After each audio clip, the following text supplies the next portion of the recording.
Lockwood was tired and annoyed at the work being done at the Grange, so he decided he was going to visit the Wuthering Heights.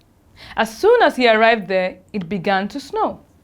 He was cold and the ground was frozen, but he had nobody to open the doors of the Wuthering Heights for him.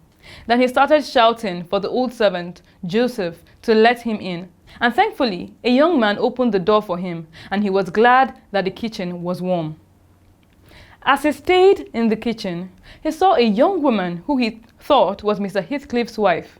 He tried to talk to her, but she ignored him as he kept talking, which made him embarrassed. The woman wasn't welcoming, and she refused to make tea even though he was cold, because Mr. Heathcliff hadn't permitted her to. Lockwood got himself into trouble because he assumed that the young woman seated in the kitchen was Mr. Heathcliff's wife, when she was married to Mr. Heathcliff's son, whose name was Hareton Earnshaw and had died a few years earlier. Finally, Lockwood decided that he wanted to return home, so he requested directions, but he was denied.